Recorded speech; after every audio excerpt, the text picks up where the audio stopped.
Hello, and welcome to this week's sermon. This sermon is for the 5th of October 2025. That will be the 27th in Ordinary Time, Year C, and I'm using the second set of readings. Those are Nehemiah chapter 5, verses 1 to 13, Psalm 142, and John chapter 9, verses 1 to 16. Our readings today have led me into the field of politics and economics. I promise to tread carefully and not be too partisan. At least that's my hope. In our first reading today, we see the perennial problem of money and financial systems. Money does indeed make the world go round. Bartering is the most primitive form of trade, and trade is essential to gain what we need to survive, or simply wish to enjoy, but which we do not possess ourselves. We have been trading since the days we were using stone axes. The exchange of our labour and some agreed token of wealth that can be used in other contexts and at other times is the essential next step after society moved away from the basic bartering system of trade. In other words, money was born. From ancient times, gold and silver have been the principal agreed tokens of value that can be transported over place and time. Loans are much maligned, but loans are frequently required to weather bad times in anticipation of better times ahead. Or even in good times, loans are needed to invest for further growth, which benefits many in society, besides the investor. Loans are not bad in themselves, but they are inherently risky if things don't turn out as well as anticipated. Interest can so easily result in debt, and debt can lead so easily to penury, and penury can lead so easily to slavery. Hence the Old Testament rules about lending and interest rates. Jews were not supposed to ever be slaves again after God had already rescued them twice from Egypt and Babylon. But this is precisely the problem that Nehemiah meets in Jerusalem. People have become so indebted that they have to work simply to survive and pay their debts. They cannot spare time to rebuild Jerusalem's city walls. Hence the delay in rebuilding, which Nehemiah has come to sort out. Some have even been sold into slavery by their fellow Jews. This is an abomination in Nehemiah's sight. Nehemiah's solution may work at a local level when there is a high degree of homogeneity within the community, but it clearly would be impossible at the international level or within a socially fractured society. No one would ever loan any money to anybody if they felt they could lose the lot without recompense. But trade is a skill, practiced better by some than others, and all trade requires a dose of good luck. All economic systems I have heard of involve some acquiring greater wealth over time, whilst others lose net worth. That is why there are financial crises throughout history, as the system is reset. Debts go unpaid, and some folk lose everything. Despite our modern sophistication, we have yet to devise a financial system that does not result in a wide disparity of wealth that eventually becomes unsustainable. Every fiat currency ever used has at some point collapsed in value, with the exception of gold and silver.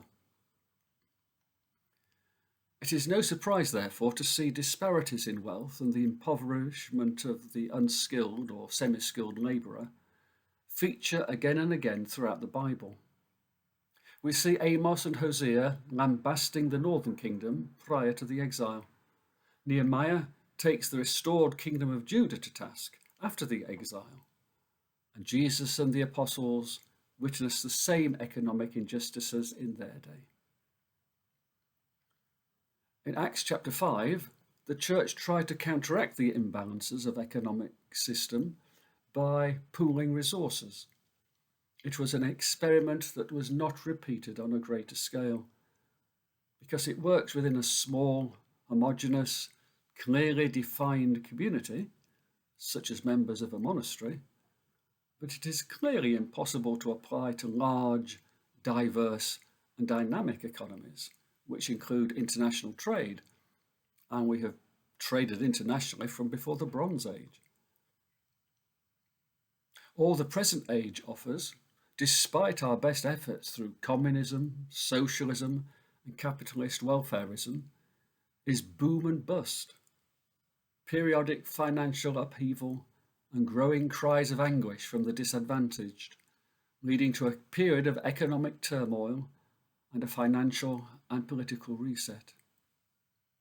Psalm 142 is typical of the world's experience. It is a cry of utter desperation when only God is on your side. It represents a complete loss of all hope that there is anything within your power to get yourself out of the dire position in which you have found yourself. Hopefully, you have not had many moments like that yourself. At first sight, our reading from John's Gospel of the healing of the blind man in the pool of Siloam does not have anything to do with finance and debt. At one level, that is the case. Yet the prevailing understanding of that time, that illness and sin were linked, shows us why the lectionary compilers put these two readings together. In the Lord's Prayer, the word ophelemata translates as both sins and debts. Forgive us our debts is as accurate a translation as forgive us our trespasses.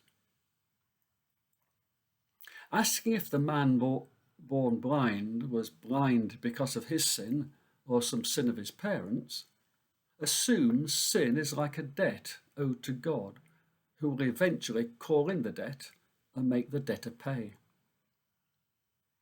Jesus does not endorse this understanding of illness as God's way of exacting his dues from unrepentant sinners. Instead, Jesus says the man's blindness offers him an opportunity to demonstrate his own power of healing and thereby express the compassion of God, rather than God's eagerness to call in what he is owed. Several of Jesus' parables are about how debtors are to be treated, and forgiveness of debt is the common message. Jesus is the light of the world. Through this healing, Jesus is suggesting that all the world is blind in the spiritual sense. People are blind to the true purpose of life and the values by which to live. They do not see God's love and mercy which underpin all life. They think God is out to get his dues, like some merciless creditor. But once people come to Jesus, they will see things differently. The darkness will be banished by the light of Christ. They will see both God and their life in a new light. The Pharisees are confused. On the one hand, Jesus has done a marvelous thing that surely God himself has enabled.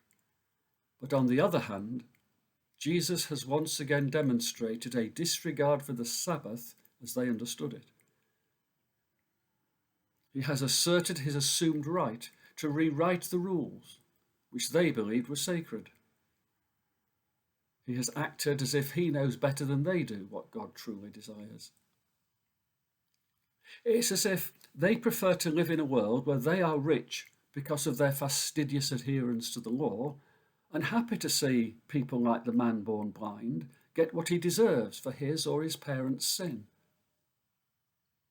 Jesus says they are blind too, both to their own true condition before God and to the true nature of God. Jesus continues to divide to this day. Jesus is clearly a good man. He was obviously a compassionate man. His teaching is insightful and challenging. But does this mean he is the Messiah, the Lord of the Sabbath? People are arguing the point to this day. Those of us alive now and born into the Western world have been living through extraordinary times. It is as if the old rules of finance and debt no longer applied. We in the West have enjoyed the longest period of peace and prosperity since 1945 that we have known in several generations. Standards of living have risen tremendously. The activities of the jet set of the 1920s have become the expected living standards of countless ordinary citizens around the globe by the 2020s. Times have remained tougher for some in the developing world, but even here, living standards have risen appreciably in recent decades. But as the 21st century progresses, we are hearing more and more voices like Psalm 142. The poor clamour for relief, as they always have, but increasingly they are joined by members of our own supposedly wealthy Western nations. So why are we hearing more and more voices raised in anguish at the unaffordability of buying a home, raising children, putting food on the table, or seeing a dentist, even in traditionally wealthy nations? Well, the reasons are many and too complicated to analyse in the course of a sermon, but some of the problem is that our global economy was built on sand. We have borrowed money at a shocking rate. Personal debt and national debt have rocketed.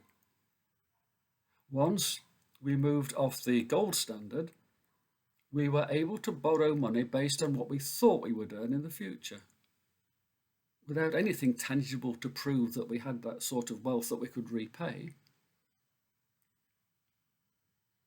That works so long as the economy is growing, and so long as sufficient babies are being born, educated, and find employment.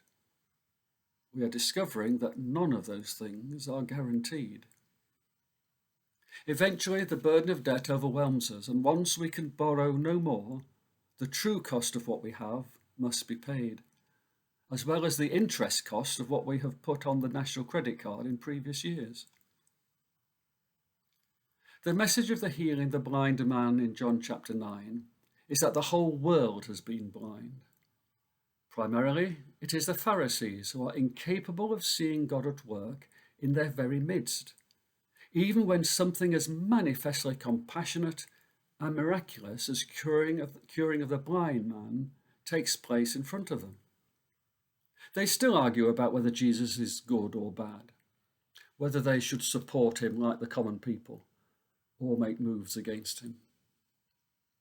Yet it is equally true to say the people of the world in general act as if they are blind to what is happening around them.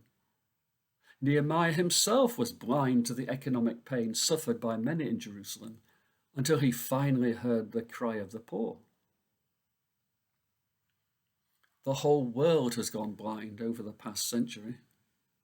We have acted like creating wealth was easy. We have behaved as if the next generation will always pick up the bill for what we have spent. We have acted as if moving well-paid manufacturing jobs to China would have no serious effects on those from whom the jobs were taken.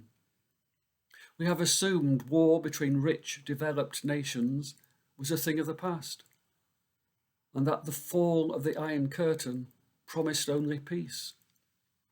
We have thought that moving vast numbers of workers across the globe to provide cheap labour would have no impact on social cohesion and the political fabric of the host nations.